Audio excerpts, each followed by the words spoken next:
రండి. ఈ యొక్క దిన ధ్యానము నిమిత్తమై హెబ్రీలకు రాయబడినటువంటి పత్రిక 11వ అధ్యాయము. Let us turn our Bibles to Hebrews chapter 11. హెబ్రీలకు రాయబడిన పత్రిక 11వ అధ్యాయము. Epistle of Hebrews in the New Testament, chapter 11, 11వ అధ్యాయము.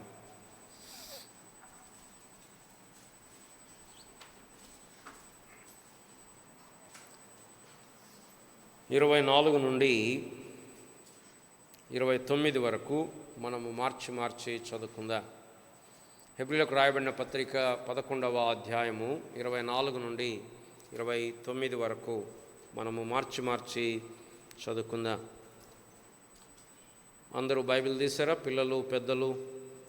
Episode of Hebrews chapter 11 verse 24 to 29.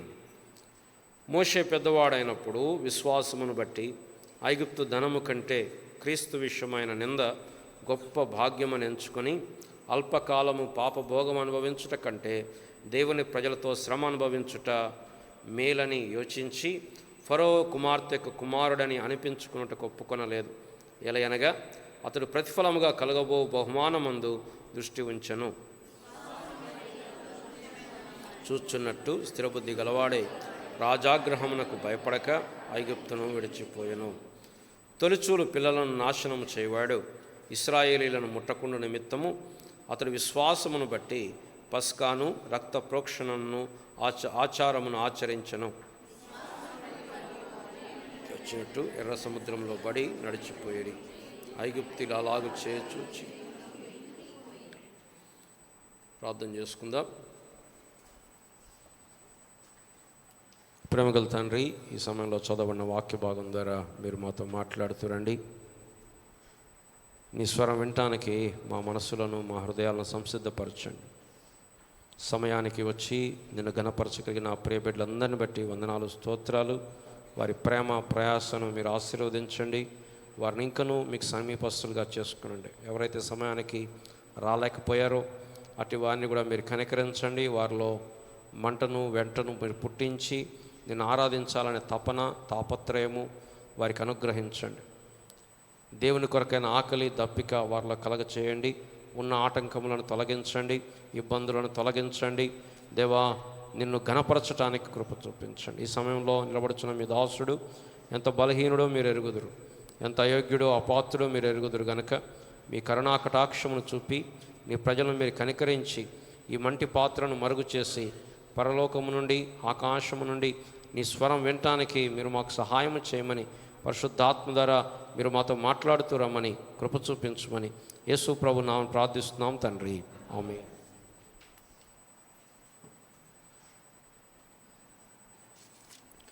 మనం హెబ్రీ పత్రికను కాదు కానీ హెబ్రీ పత్రిక 11వ అధ్యాయాన్ని గడిచిన కొన్ని నెలలుగా మనం ధ్యానం చేస్తూ ఒక్కొక్క వ్యక్తి యొక్క జీవితాన్ని చూస్తూ వస్తున్నా.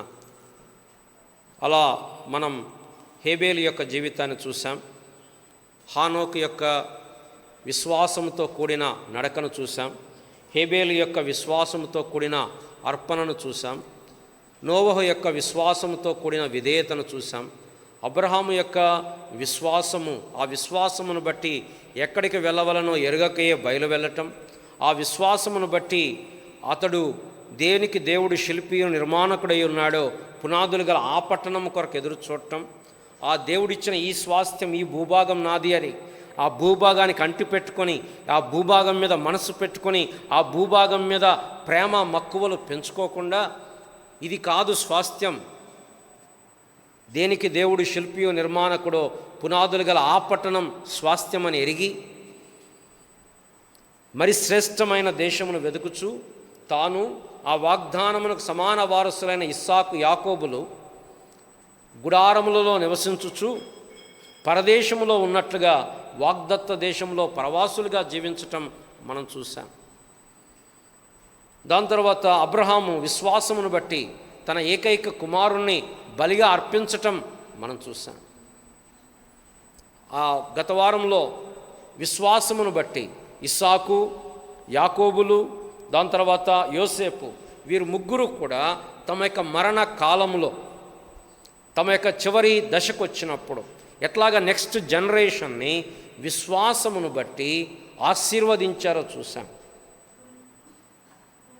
ఇస్సాకు ఆశీర్వదించాడు, యాకోబు సాగిలపడ్డాడు, యోసేపు తన ఎముకల గురించి వారికి ఆజ్ఞాపించాడు. ఇక్కడ విశ్వాస జీవితం భవిష్యత్తును చూసేటువంటి జీవితం. విశ్వాస జీవితం కేవలం ప్రజెంట్ను మాత్రమే చూసే జీవితం కాదు. క్రైస్తవ జీవితం గతంలో చూసే జీవితం కాదు. పౌలు గారు అంటాడు, ఒకటి నేను చేయుచున్నా, వెనక ఉన్నవి మరచి ముందున్న వాటి కొరకై వేగిరపడుచు దేవుని ఉన్నతమైన పిలుపునకు కలుగు బహుమానం పొందవలనని గురి యొద్దకే పరిగెత్తుచున్నాను. మన మానవ నైజం ఎట్లాంటిదంటే we always want to look back. అది మంచైనా చెడైనా, మంచైనా కానీ ఒకప్పుడు ఎలా చేసాం, ఒకప్పుడు ఎలా చేసాం, ఒకప్పుడు ఇలా ఉండేది, ఒకప్పుడు ఇలా ఉండేది. అప్పుడప్పుడు చూడటం ఓకే. డ్రైవింగ్ చేసే వాళ్ళు కూడా ఏం చేస్తారు, వెనకాల ఏమొస్తున్నాయో అద్దంలో చూసుకుంటుంటారు, రియర్ వ్యూ మిర్రర్స్ ఉంటాయి. కానీ ఇక అటే చూసుకుంటూ చేయరు, ముందున్నవి చూడాలి. ఇక్కడ క్రైస్తవ జీవితం అది వెనకకు చూసే జీవితం కాదు. రెండవది, కేవలం వర్తమానంలో మాత్రమే ఉండేటువంటి జీవితము కాదు. ఈ లోకము, ఈ బతికున్నంత వరకు ఉండే జీవితము కాదు. క్రైస్తవ జీవితం భవిష్యత్తు కొరకైనటువంటి జీవితం. దేవుని యొద్దకు వచ్చువాడు ఆయన ఉన్నాడనియు, తన్ను వెదుకు వారికి ఫలం అనుగ్రహించువాడనియు నమ్మవలను కదా. ఎప్పుడు ఇస్తాడు ఆ ఫలం? ఒక్కోసారి ఇక్కడిచ్చే ఫలం అది అశాశ్వతం. ఇక్కడ దొరికే ఫలం అది ఆరోగ్యమైన, ఐశ్వర్యమైన, అవేవి మనకు ఎక్స్క్లూజివ్గా వచ్చేవేమీ కావు. మనకంటే ఎక్కువ అన్యజనులకు ఉన్నాయి అవి. కాబట్టి దేవుడు మనకిచ్చే ఫలం అది పరలోకములో ఆ ఒడ్డున మనకు దొరికేటువంటి ఫలం. ఇది మన యొక్క మనస్సులో నిండి ఉండాలి.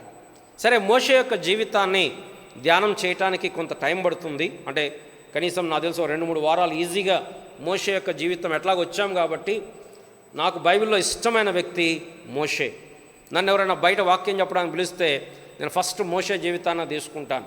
ఇంకా దాంట్లో ఉన్న ఆత్మీయమైనటువంటి పాఠములు ఇంకా ఏ వ్యక్తి జీవితంలో కూడా లేవేమో అనిపిస్తుంది, యేసుక్రీస్తు ప్రభువారు తప్ప. ఇక్కడ బైబిల్లో నాకు ఇష్టమైన పోర్షన్ ఏంటంటే మోషే యొక్క జీవితం. దాదాపు నేను 7-8 సంవత్సరాల నుంచి, అంతకంటే ఎక్కువ సంవత్సరాల నుంచి ఈ మోషే జీవితాన్ని ఇంకా చూస్తూ ఉన్నాను. సరే, మోషే జీవితాన్ని మన మధ్యాహ్నం 2వ వర్తమానంలోనికి పెట్టుకుందాం. ఇప్పుడైతే మన గమనాన్ని ఉదయకాల ఆరాధనలో దయచేసి మళ్ళొకసారి చదువుదాం. 28వ వచనం అందరం కలిసి చదువుదాం. హెబ్రీ పత్రిక 11వ అధ్యాయము 28వ వచనం అందరము కలిసి. తొలిచూలు పిల్లలను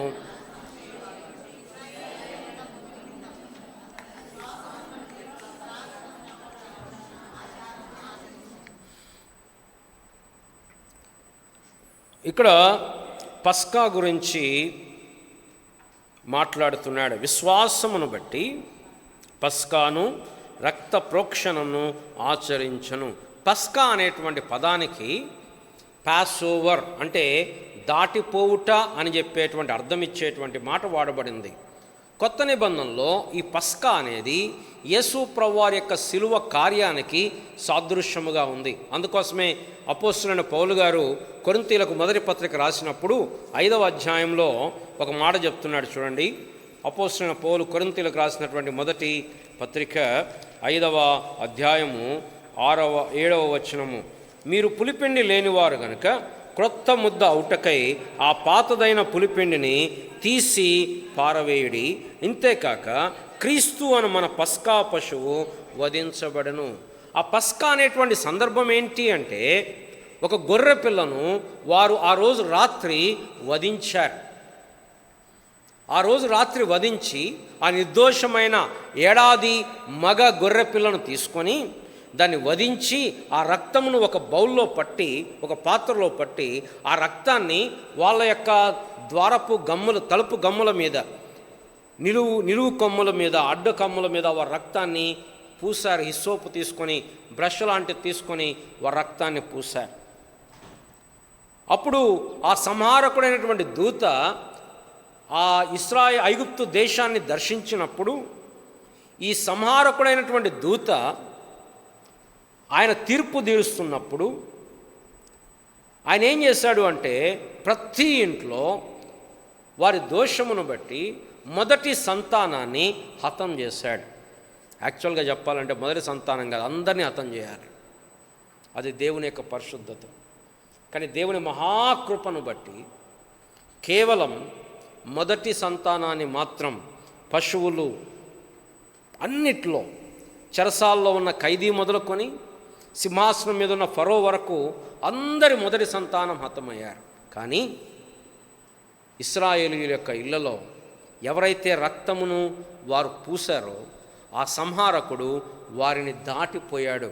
ఆ రక్తమును చూచి దాటిపోయాడు. దీన్నే వాళ్ళు ఏమన్నారంటే పాస్ ఓవర్ అన్నారు, పస్కా అన్నారు. గొర్రెపిల్ల వధించబడింది.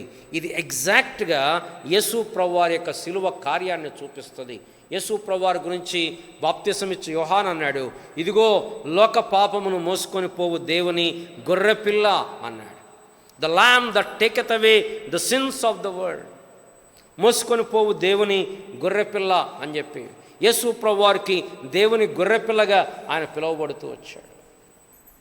గొర్రె బొచ్చు కత్తిరించువాని ఎదుట గొర్రె పిల్లవలే అతడు నోరు తెరువక పోయెను అని రాయబడుతూ వచ్చింది. ఇక్కడ బైబిల్లో కొన్ని సంఘటనలు ఇట్లాగా దేవుని యొక్క కార్యమును మనకి చాలా అద్భుతంగా చూపిస్తాయి.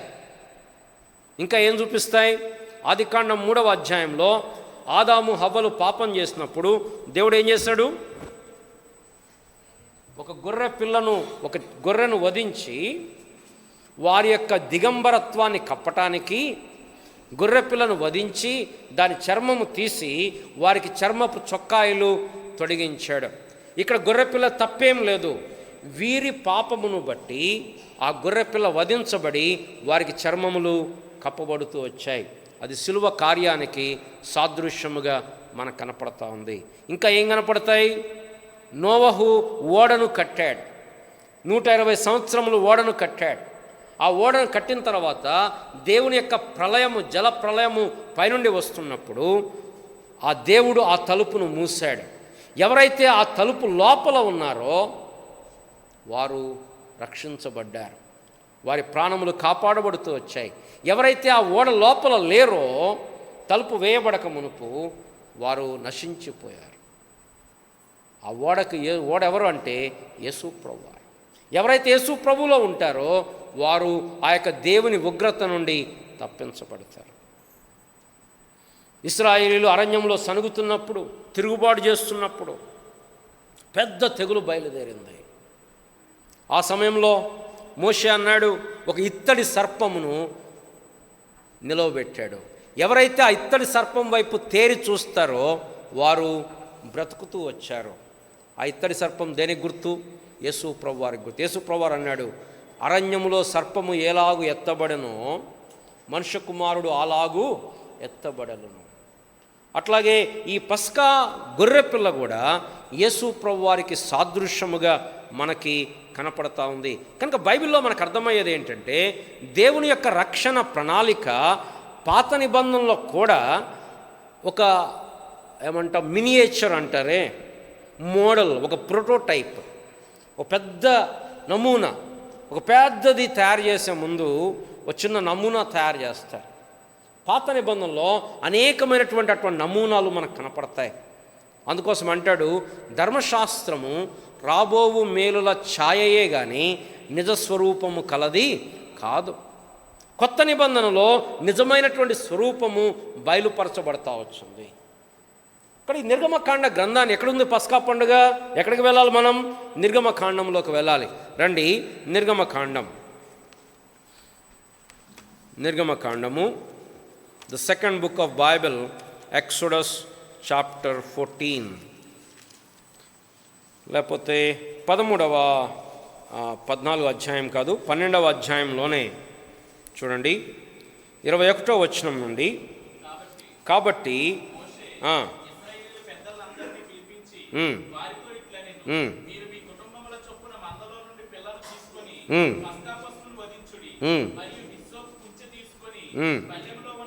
రక్తములో దాన్ని ముంచి ద్వారబంధపు పైకమ్మికిని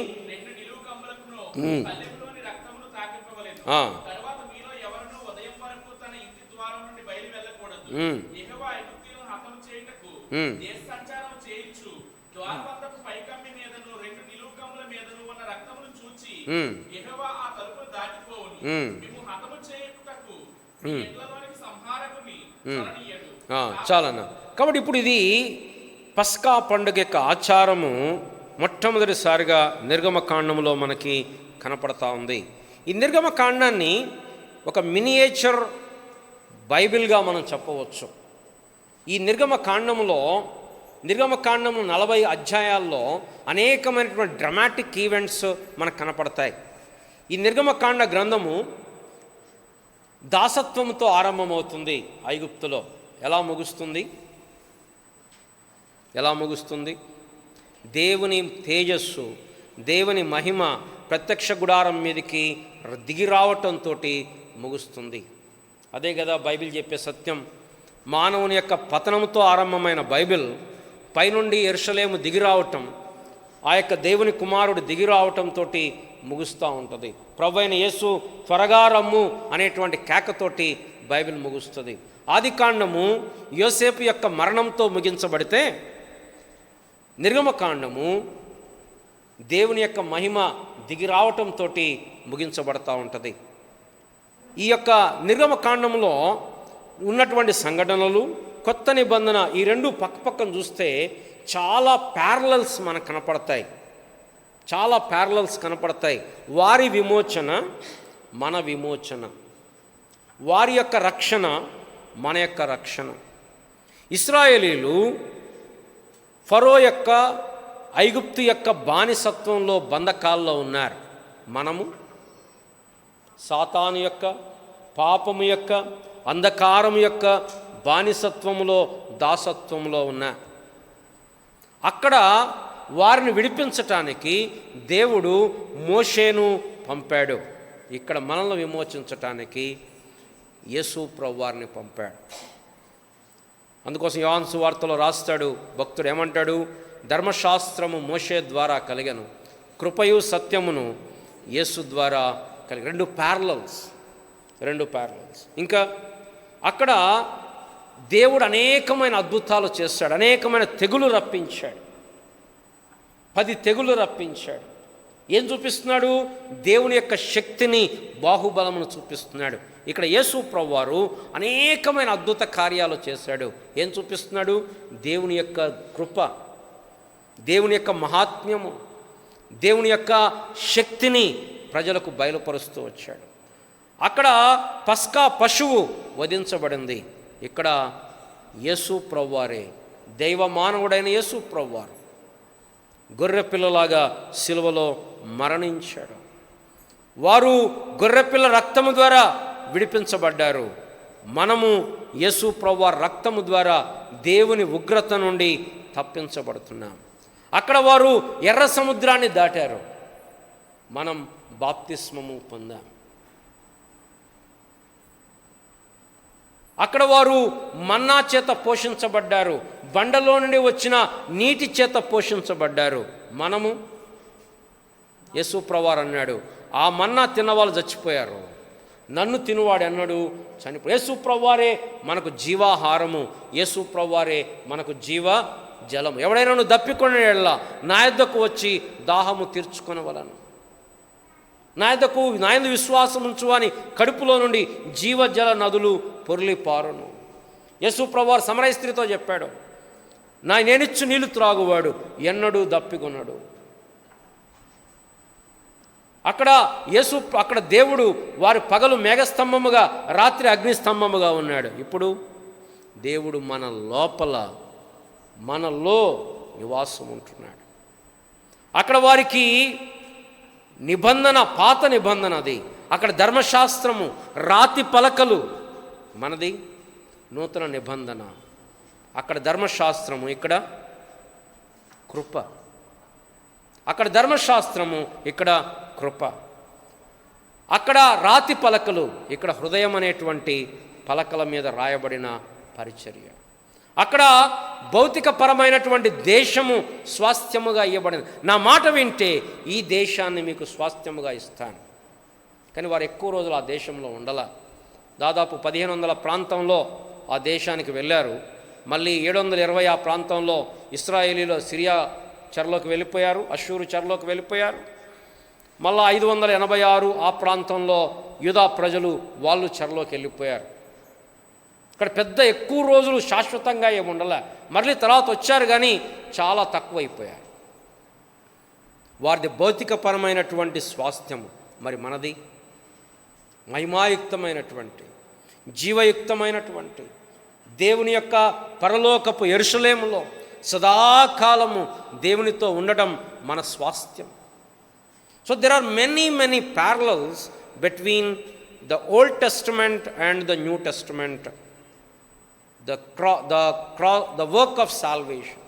సరే, మన భాగంలోకి వస్తే ప్రియులారా, వారు పస్కా పండుగను ఆచరించారు. ఎప్పుడు ఈ పస్కా పండుగ?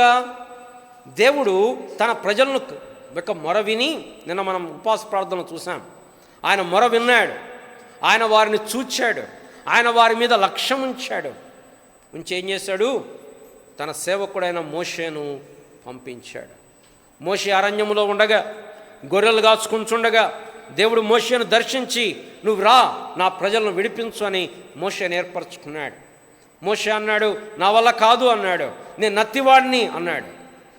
దేవుడు అన్నాడు, మానవునికి నోరిచ్చిన వాడెవడు? నేను నీ నోటికి తోడై ఉంటాను, నా వల్ల కాదు అన్నాడు. ఓ పని చేయి, నువ్వు మాట్లాడకు, అహరోను మాట్లాడతాడు. దేవునికి మాటలు మాట్లాడే వాళ్ళ ఇంపార్టెంట్ అయితే అహరోన్నే దేవుడు ముందు పెట్టుకునేవాడు.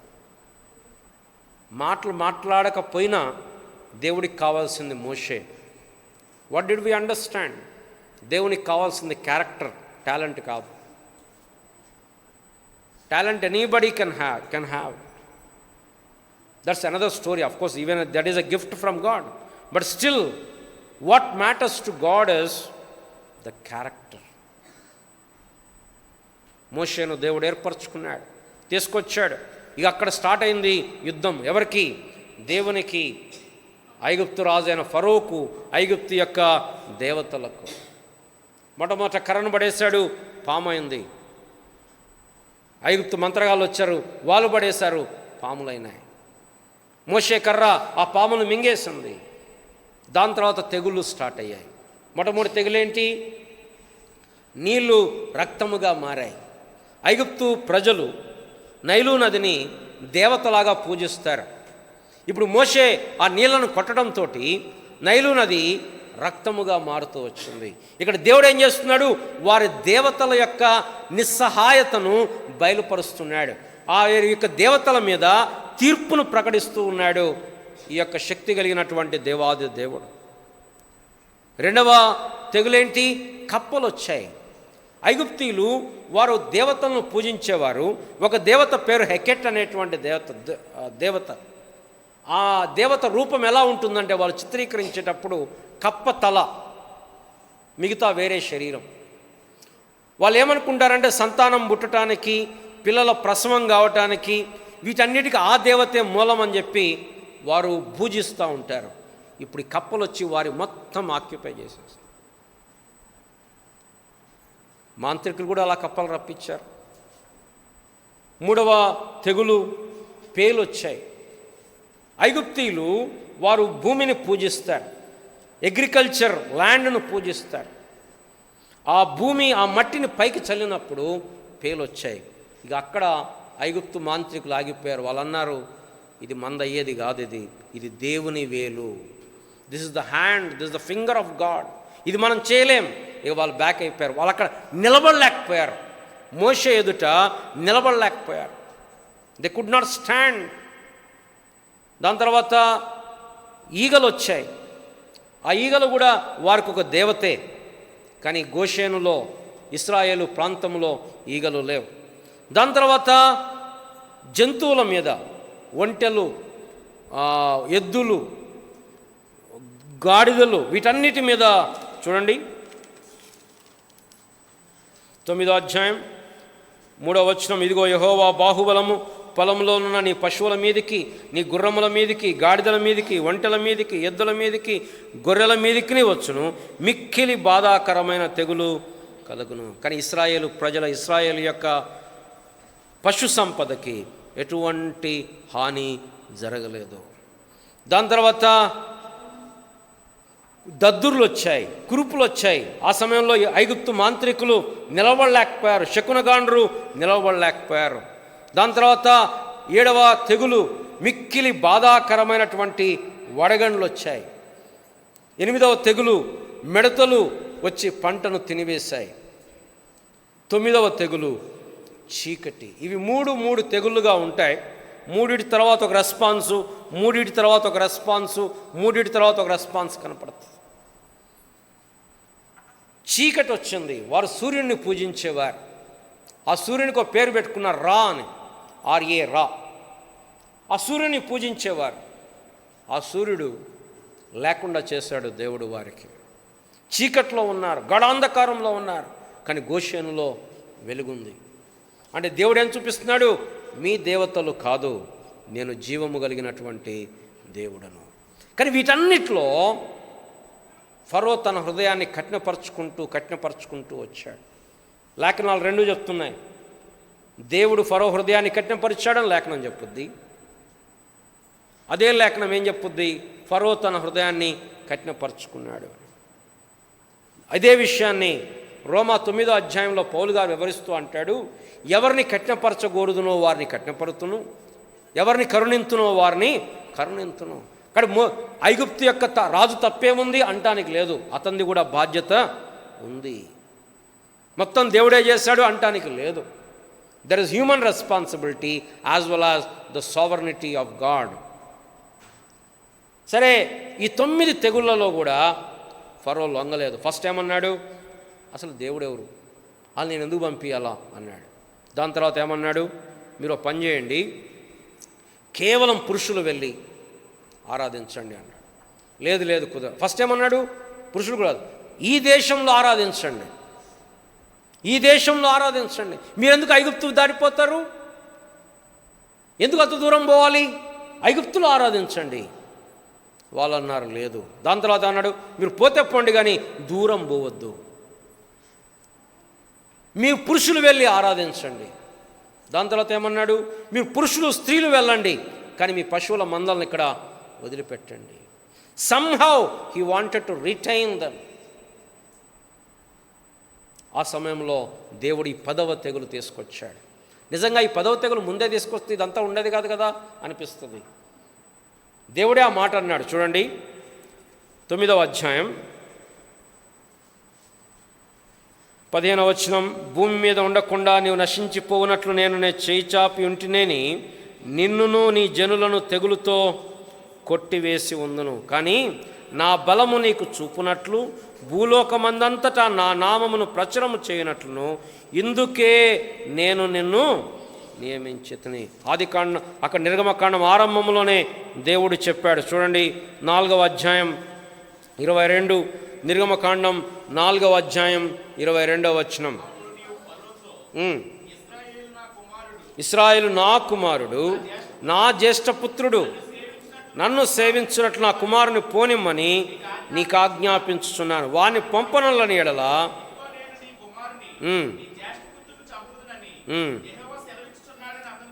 ఇది ఎప్పుడు? ఇది మోషేను నియమించినప్పుడే దేవుడు చెప్పాడు. అదే అప్పుడు చెప్పింది కాదు, దేవుడు అప్పుడే చెప్పాడు. ఫరో రాజు ఎంతమంది ఇశ్రాయేలీల యొక్క మగ సంతానాన్ని నైలు నదిలో పడవేశారో దానికి లెక్కలే లేవు. మోషేనే వారు విశ్వాసంతో దాచిపెట్టారు. అవన్నీ దేవుడే మర్చిపోలేదు, అవన్నీ దేవుడే వదిలిపెట్టలేదు.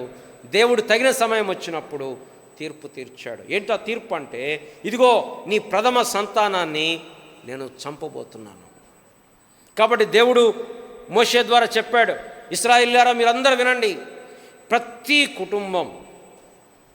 కుటుంబం నిర్దోషమైన ఏడాది గొర్రెపిల్లను తీసుకొని దాన్ని వధించి దాని రక్తము తీసి నిలువు కమ్మీల మీద అడ్డ కమ్మీల మీద పూసి ఇంటి లోపల ఉండాలి ఆ రాత్రంతా.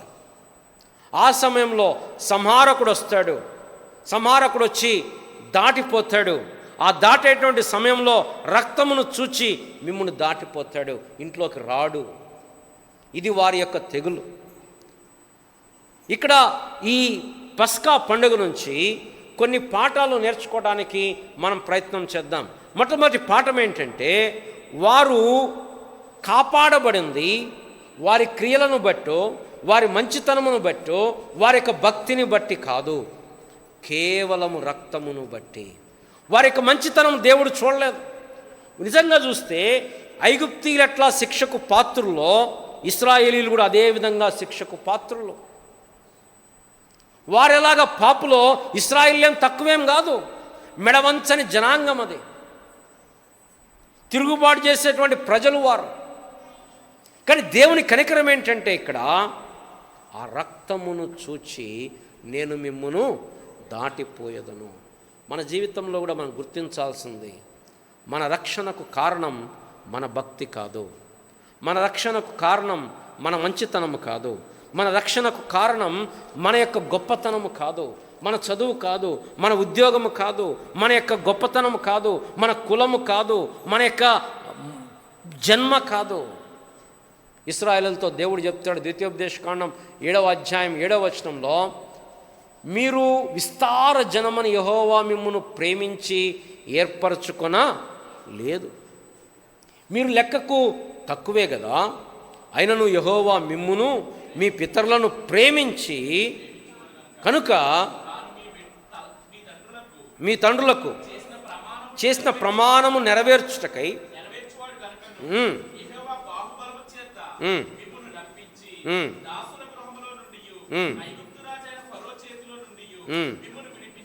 మిమ్మల్ని విడిపించింది. ఎందుకంటే మీరేదో లెక్కకెక్కువని కాదు, మీరేదో వేరే వాళ్ళకంటే మంచిగున్నారని కాదు, వేరే వాళ్ళకంటే భక్తి గలవారని కాదు, వేరే వాళ్ళకంటే నిష్ట గలవారని కాదు.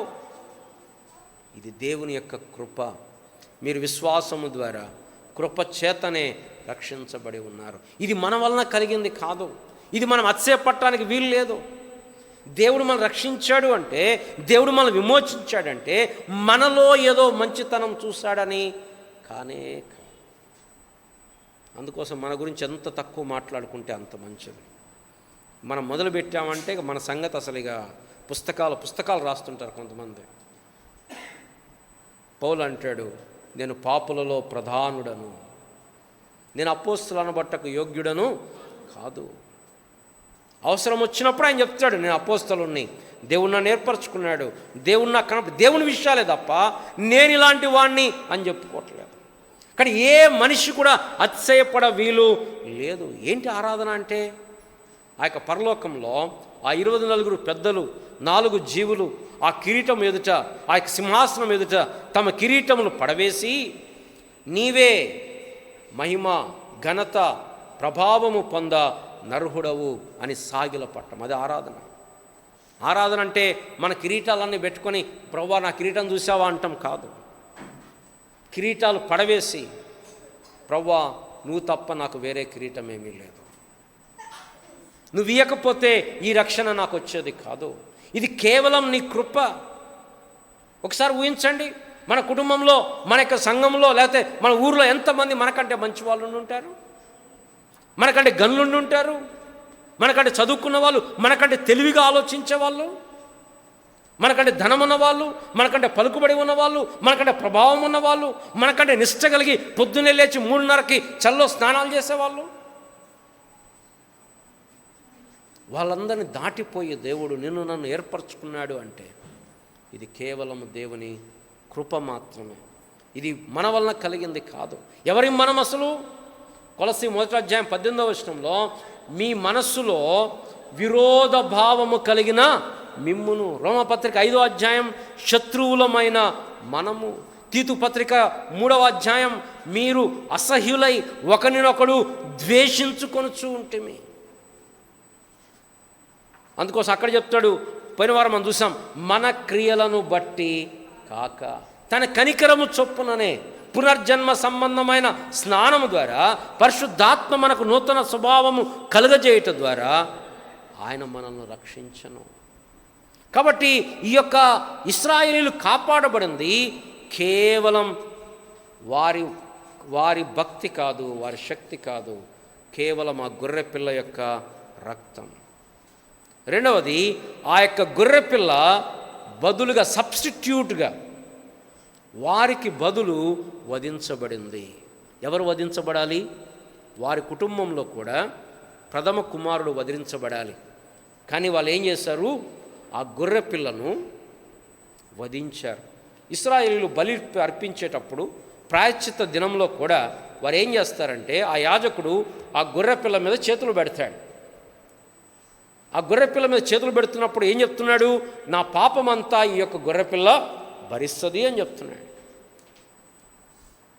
డే ఆఫ్ అటోన్మెంట్ అంటారు. సంఖ్యాకాండం 16వ అధ్యాయంలో ఉంటుంది. ఆ దినమున 2 మేకలు ఉంటాయి. ఒక మేకను విడుదల పెడతారు, ఇంకొక మేకను బలిస్తారు. వీరు ఇశ్రాయేలు ఏం చేశారంటే, ఇప్పుడు వారు ఒక గొర్రెపిల్లను వధించారు. ఆ గొర్రెపిల్ల వారికి బదులు దేవుని యొక్క కోపమును సాటిస్ఫై చేస్తుంది. అందుకోసమే దేవుడు అంటాడు తర్వాత, మీ మగపిల్లలు, మీ ప్రథమ సంతానము నా సొత్తు. యాక్చువల్గా మీరు నాకు బలి ఇవ్వాలి. చూడండి, నిర్గమకాండము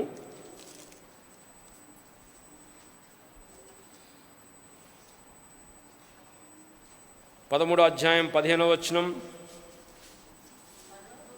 12వ వచనం. ప్రతి తొలిచూలు పిల్లను, నీ కలుగుల పశువుల సంతతిలో ప్రతి తొలి పిల్లను యెహోవాకు ప్రతిష్ఠింపవలను. వానిలో మగ సంతానము యెహోవాద. వాళ్ళు నా వాళ్ళు.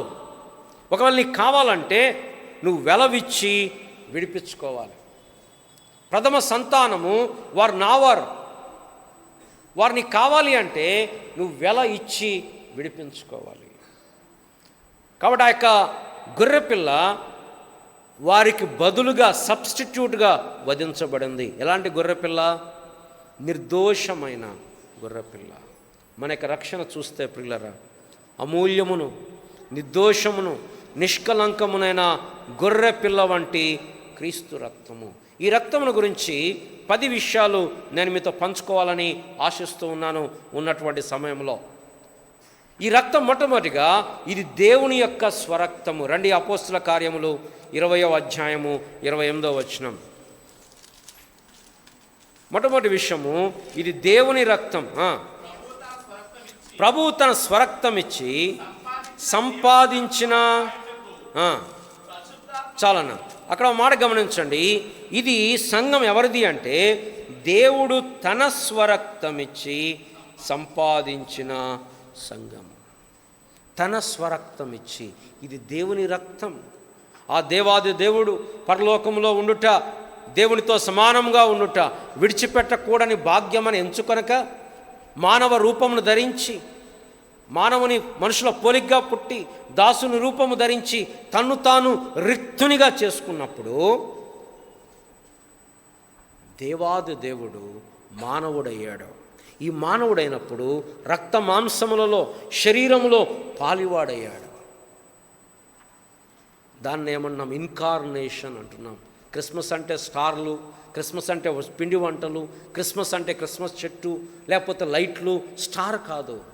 క్రిస్మస్ అంటే దేవాది దేవుడు, ఆత్మరూపి అయిన దేవుడు మానవ శరీరమును ధరించుకోవటం. దేవుడు తన దైవ స్వభావానికి మానవ స్వభావాన్ని యాడ్ చేయటం. అప్పుడు దేవుడి స్వభావం పోలే.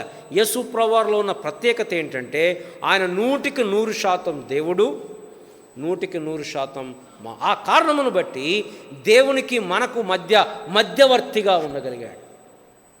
ఇది దేవుని రక్తం. అంటే ఇది ఎంత అమూల్యమైన, ఇది ఎంత విలువైన, ఇది ఎంత ప్రభావవంతమైన రక్తం అంటే, ఈ రక్తములో ఉన్నటువంటి ప్రభావము, ఇది అద్భుతమైనటువంటి రక్తం. ఇది దేవుని రక్తం. రెండవది, ఇది అమూల్యమును, నిర్దోషమును, నిష్కలంకమునైన రక్తం. ఆల్రెడీ మనం చదివాం. 1 పేతురు 1వ అధ్యాయం 19వ వచనం. వెండి బంగారముల వంటి క్షయమైన వస్తువుల చేత మీరు విమోచించ. అంటే పేతురు గారు ఏం చెప్తున్నారు? వెండి బంగారం పక్కన పెట్టండి, అవన్నీ ఏంటి? క్షయమైపోయాయి.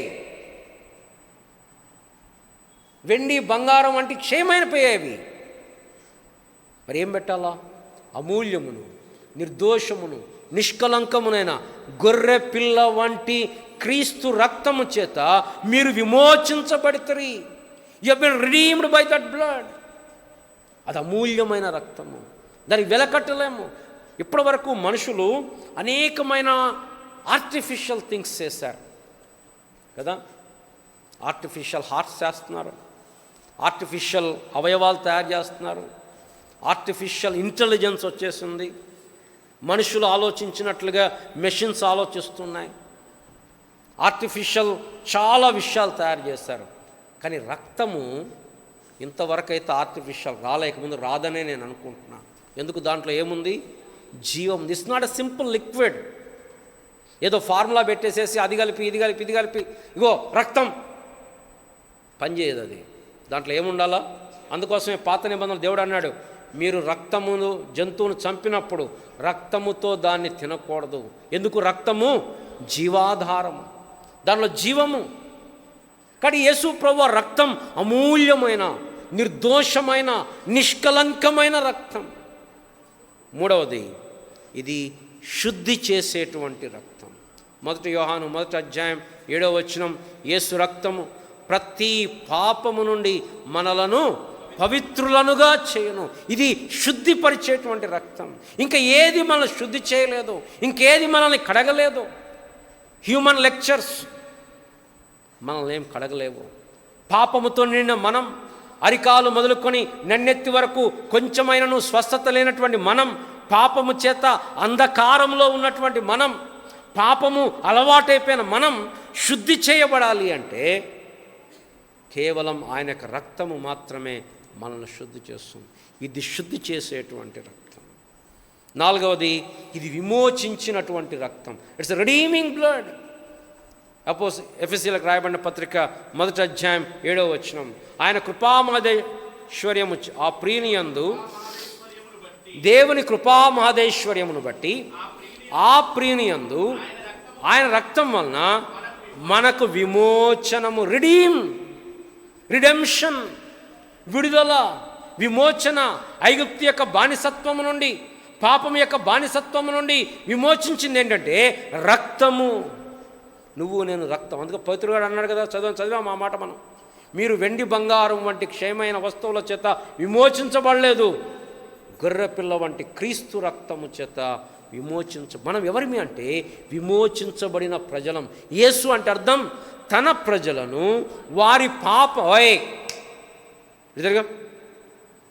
తన ప్రజలను వారి పాపముల నుండి ఆయన విడిపించును. యేసు ప్రభు నమ్ముకున్నానండి, కానీ నేను నా పాపంలోనే ఉన్నానండి అంటే మరి యేసు ప్రభు వచ్చింది ఎందుకు? పాపం జాబితాలో కొట్టేసేసి పరలోకపు జాబితాలు రాసి నువ్వు ఎట్లయినా ఉండనేదా? అది క్రైస్తవ జీవితం కాదు. క్రైస్తవ జీవితం మారినటువంటి జీవితం. ఊరికే పేరుకని రక్షణ పొందానని చెప్పుకుంటే కుదరదు. మరణములో నుండి జీవములోనికి దాటి ఉన్నాడు. జీవంలోకి దాటిన వాడు పడిపోతాడు, దాంట్లో ఏం సందేహం లేదు. కానీ దాంట్లోనే నిలిచి ఉండడు. ఇక ముందు దానికి ఇప్పుడు తేడా లేదా? కానీ ఆయన నాలుగవది ఆయన రక్తం విమోచించినటువంటి రిడీమింగ్ బ్లడ్. ఐదవది, ఇది సమాధానపరిచిన రక్తం. ఏం చేశాడు దేవుడు? తన శిలువ రక్తము చేత సంధి చేశాడు. కొలస్సీలకు రాయబడిన పత్రిక 1వ అధ్యాయం 20వ వచనం. కొలస్సీ పత్రిక 1వ అధ్యాయం 20వ వచనం, శిలువ రక్తము చేత సంధి చేసి ఆయన ద్వారా సమస్తమును, అవి భూలోకమందున్నమైనను పరలోకమందున్నవైనను వాటన్నిటినీ ఆయన ద్వారా తనతో సమాధానపరుచుకొని, ఈ శిలువ రక్తము లేకపోతే మనిషికి దేవునికి మధ్య సమాధానము లేదు.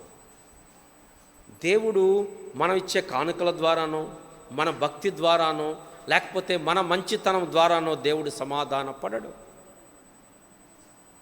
దేవునితో సమాధానం రాదు మనకి. కేవలం క్రీస్తు ప్రభు రక్తము తప్ప దేవునిని శాంతిపరచటానికి ఇంకా వేరే మార్గం ఏమీ కూడా లేదు. ఇదే మాట ఎఫెసీ పత్రిక 2వ అధ్యాయం 13వ వచనం కూడా చదువుతారా? ఎఫెసీ 2:13, మునుపు దూరస్తులైన మీరిప్పుడు క్రీస్తు యేసునందు క్రీస్తు రక్తము వలన సమీపస్తులై ఉన్నారు. చాలను. ఇంతకుముందు మీరు దూరస్తులు, ఇప్పుడు క్రీస్తు రక్తం మిమ్మల్ని ఏం చేసిందంటే సమాధానపరిచి దగ్గరకు తీసుకొచ్చింది. ఏ సమాధానం ఆదాము కోల్పోయాడో పాపము చేత, యేసుక్రీస్తు ప్రభువారి యొక్క రక్తం మనలను దేవునికి దగ్గరగా చేస్తుంది, దేవుని పిల్లలుగా చేస్తుంది. ఏం చూసాం? 5 విషయాలు చూసాం. ఇది దేవుని యొక్క స్వరక్తము. రెండవది, ఇది పరిశుద్ధమైన పవిత్రమైన నిర్దోషమైన రక్తము. మూడవది, ఇది శుద్ధిపరిచేటువంటి రక్తము. నాలుగవది, ఇది మనల్ని విమోచించిన రక్తము. ఐదవది, ఇది మనల్ని సమాధానపరిచిన రక్తము. ఆరవది, ఇది మనల్ని నీతిమంతులుగా తీర్చిన రక్తము. The blood that justifies us. రోమీలకు రాయబడిన పత్రిక 5వ అధ్యాయము 9వ వచనము. రోమీలకు రాయబడిన పత్రిక 5వ అధ్యాయం 9వ వచనం. ఆయన రక్తము వలన మనము నీతిమంతులముగా, by his blood we have been justified. దేవుడు ఆ రక్తమును చూచి, ఆ పెనాల్టీని చూచి మనలను శిక్ష లేకుండా వదిలేశాడు. మనల్ని ఏమన్నాడు? వీరు నీతిమంతులు అని తీర్పు తీర్చాడు. కారణం ఏంటి అంటే ఆయన యొక్క రక్తము. It justifying blood. ఏడవది, ఇట్స్ శాంక్టిఫైయింగ్ బ్లడ్. ఇది మనల్ని పవిత్ర, చూడండి, శుద్ధి చేయటం అంటే ఏంటి? మురికిగా ఉన్నది క్లీన్ చేస్తే మురికంతా పోద్ది, అది శుద్ధి. ఇది ఇంకా తెల్లగా కావాలి, that is known as sanctification. Cleaning, sanctification. Cleaning refers to removing the dirt, removing the spots. అర్థమవుతుంది నేను చెప్పేది? శుద్ధి చేయటం అంటే ఉన్న మురికిని వదిలేయటం. మరి పరిశుద్ధపరచటం అంటే ఆల్రెడీ క్లీన్గా ఉంది, దాన్ని ఇంకా యోగ్యముగా చేయటం. ఈ లేఖనం చూడండి, మీకు అర్థమైంది. హెబ్రీ పత్రిక 9వ అధ్యాయం, హెబ్రీ పత్రిక 9వ అధ్యాయం 14వ వచనం. నిత్యుడగు ఆత్మ ద్వారా తన్ను తాను దేవునికి నిర్దోషినిగా, క్రీస్తు యొక్క రక్తము నిర్జీవ క్రియలను విడిచి జీవము గల దేవుని సేవించుటకు. చూడండి, ఇప్పుడు మనం రక్షణ పొందామంటే మన పాపాలు పోయాయి, ఇక అయిపోయిందయ్యా, ఇక దేవునితో నాకు సంబంధం లేదు, నా శిక్ష అయితే పోయింది, నా నరకం అయితే పోయింది, ఇప్పుడు నేను నరకానికి పోను అని చెప్పి మనం ఇష్టం వచ్చేటప్పుడు జీవించము. ఏం చేస్తున్నాం మనం? ఇప్పుడు దేవుణ్ణి సేవిస్తున్నాం. ఇశ్రాయేలీలను అరణ్యంలోకి దేవుడు తీసుకొచ్చింది ఎందుకు? నన్ను సేవించున్నట్లు నా ప్రజలను పోనిమ్ము. Let my people go that they may serve me. నన్ను సేవించాలి. మనం ఇప్పుడు సేవించటం ఎలా సేవించగలుగుతాం? ఆయన యొక్క రక్తము మన మనస్సాక్షిని శుద్ధిగా చేస్తుంది, పరిశుద్ధపరిచింది, పవిత్రపరిచింది. శాంక్టిఫై, ఇంకో పదం ఏంటంటే ప్రతిష్టపరిచింది, ప్రతిష్ఠించింది మనల్ని. చూడండి, హెబ్రీలకు రాయబడిన పత్రికలోనే 13వ అధ్యాయం 12వ వచనంలో కూడా ఈ మాట మనకు కనపడుతుంది. 13, 12. యేసు కూడా తన స్వరక్తము చేత పరిశుద్ధపరచుటకై గవిని వెలుపట, that blood, it enables us to serve him, that sanctifies us. ప్రోక్షించబడిన రక్తం ఇది. నువ్వు నేను ప్రభువును సేవించటం అనేది ఆయన రక్త ప్రోక్షణ కింద ఉండడం ద్వారానే జరిగేది. ఇది ఎన్నవది? 7వది. 8వది, ఇది ప్రోక్షించబడిన రక్తం. ఇది వ్యక్తిగతంగా ఒక్కొక్కరి మీద అప్లై చేయబడినటువంటి ప్రోక్షణ రక్తము.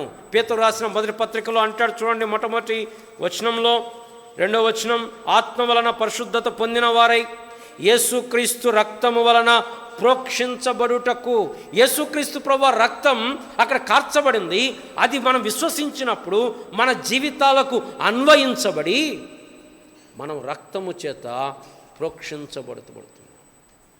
ప్రోక్షించబడిన హృదయములు గలవారమై. హెబ్రీ పత్రిక 12వ అధ్యాయం 24వ వచనం. హెబ్రీ పత్రిక 12వ అధ్యాయం 24వ వచనం.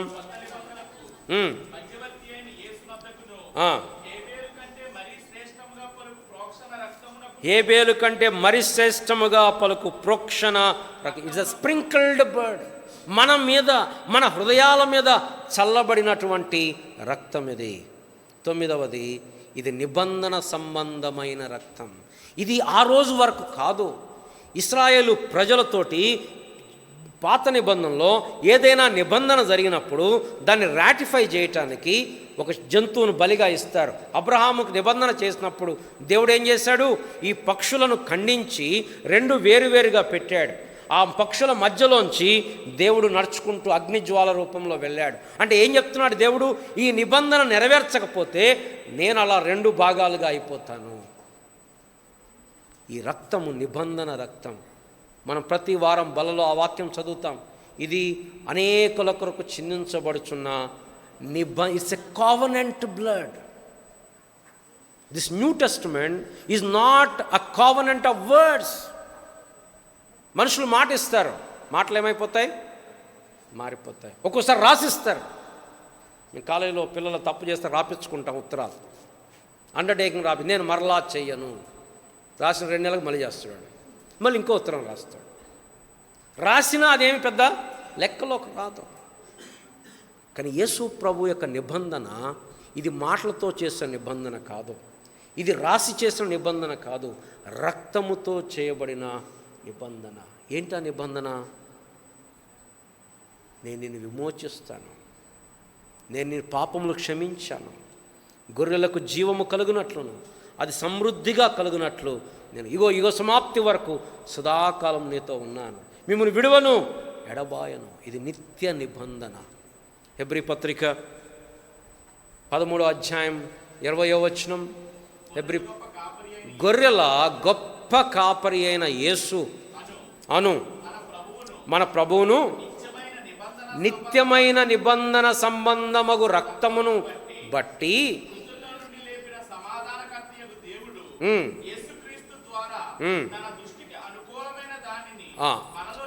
జరిగించుచు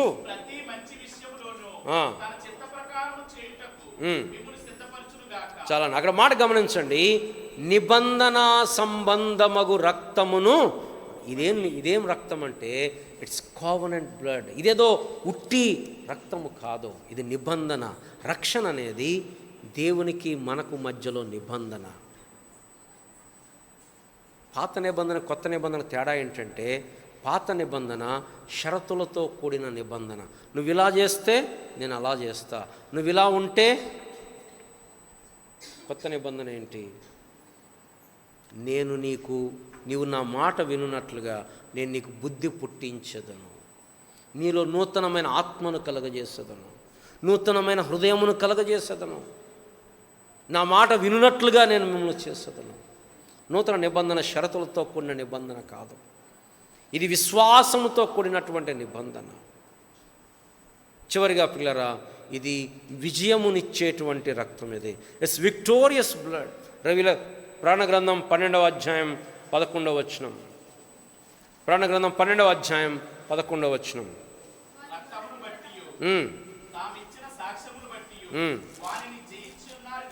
వారు గొర్రెపిల్ల రక్తమును బట్టి